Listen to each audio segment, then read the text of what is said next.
let's go to Kumasi now. Health officials have ruled out a possible vaccination of students of Kumasi Academy.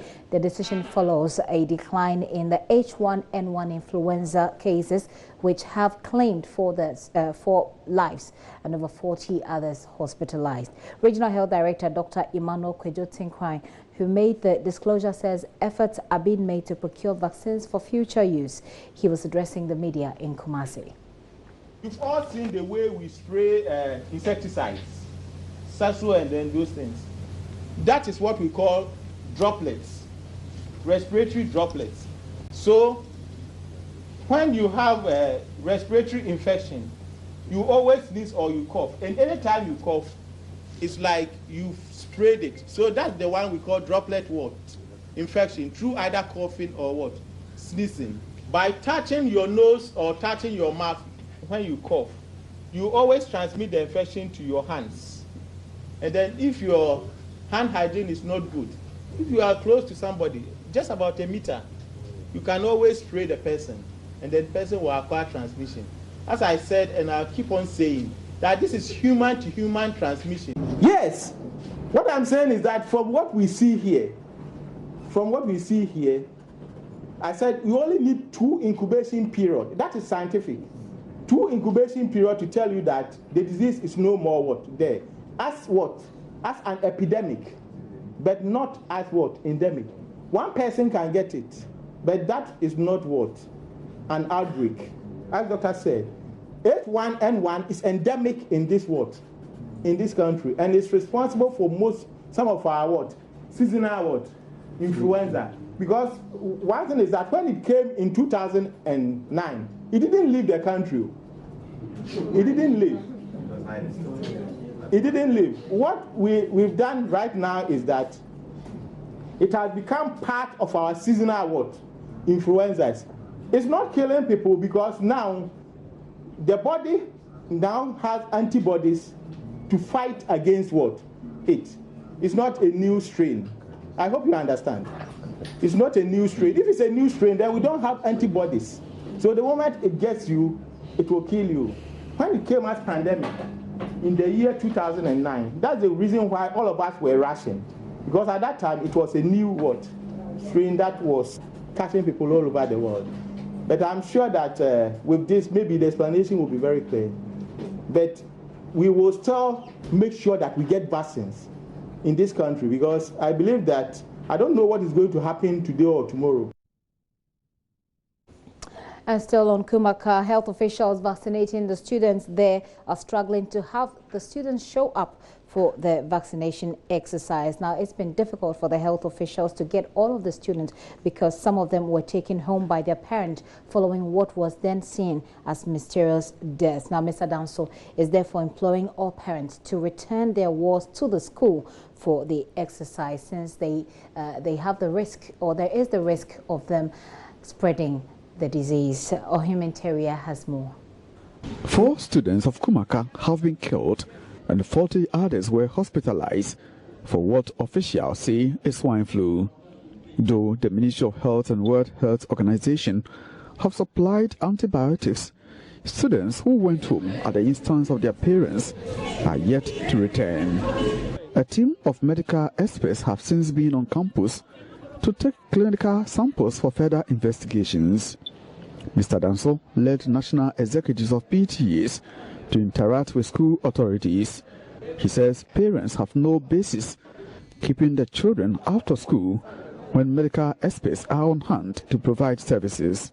I've asked my regional chairman to convene an emergency meeting with the parents, from the unit schools, the parents of the unit schools, not that of Kumaka alone, from all the senior high schools in the region, so that we convince them. Because taking your words back to home, wouldn't solve the problem.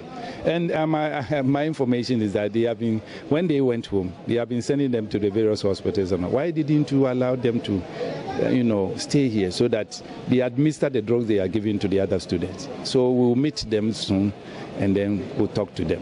Mr. Danso commends authorities for handling the issue with what he says is decorum. It may interest the public to know that teachers on campus were using their cars, their vehicles to convey the students to their various hospitals without even collecting fuel, without any fee. Few people can do what they have done. So I commend them, and they risk their lives, getting in touch, getting in contact with those who have been affected, or, it's also a risk. But they took it. So not that nothing has been done. They are doing their best. They have done their best, and they continue to do their best. We thank them for that. Meanwhile, the PTA and the Ghana Education Service have launched a nationwide insurance scheme with private insurance firm Saham Insurance for students.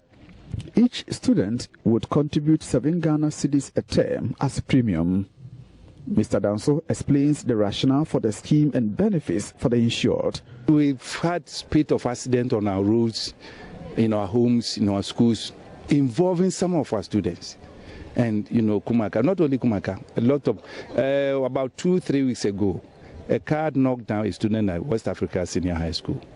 We went to, I think, Ilo Krobo or Manya Krobo, and they had lost about 3 students.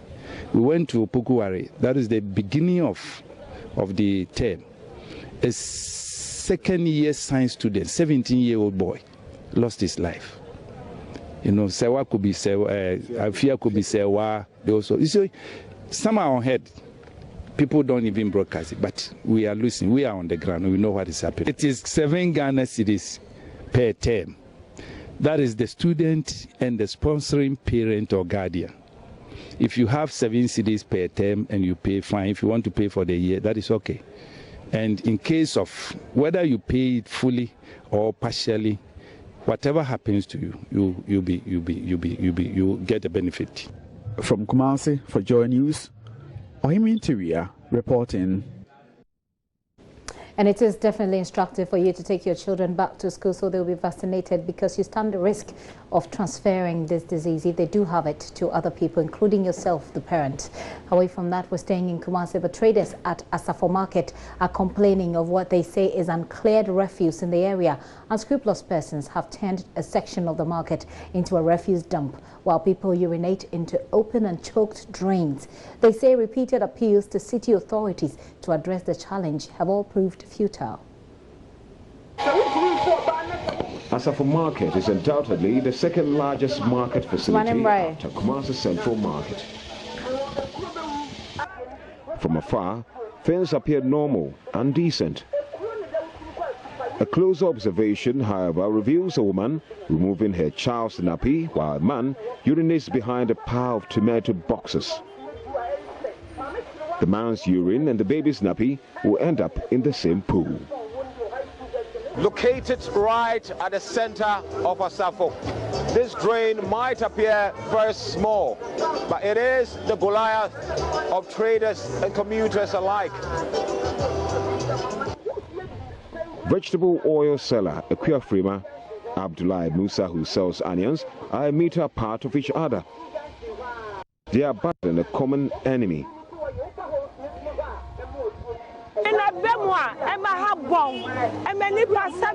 This place is smelly, she says.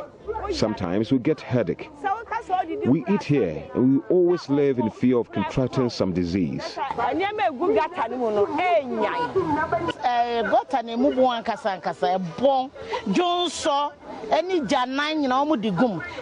You see them dumping fecal matter and urine in the drain. I believe you can smell it, she bemoans. The stench is overwhelming.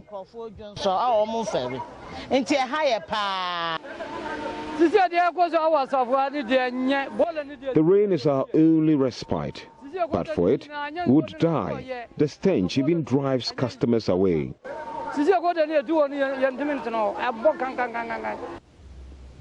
Today, some of the waste cabbage waste to be carted by the collection agents. It's better, thanks to Mubarak and friends for the intervention. 6 to 7. We clean them between 6 and 7 p.m. We pay the Miltakia guys every day to carry them to the dump site. Asafo is also home of the longest chain of cool stores in Kumasi, and some rotten fish finds itself to a final destination here. After several calls to authorities, the central market can be considered clean. They are credited with quick garbage collection response. Joy News checks reveal waste trucks frequent the collection point, where many containers full of waste wait to be lifted. The Kumasi Metropolitan Assembly's night cleaning seems to be making a difference in mitigating filth in the city. More, however, needs to be done for the Garden City to live up to its name. Reporting for Joy News, Kwesi Deborah. All right, well, we're hoping to actually have a conversation on that and speak with city authorities on how or what the plan of containment will be for the sort of filth that will be generated as the Christmas festivities approach, but we're unable to raise any of them at the moment.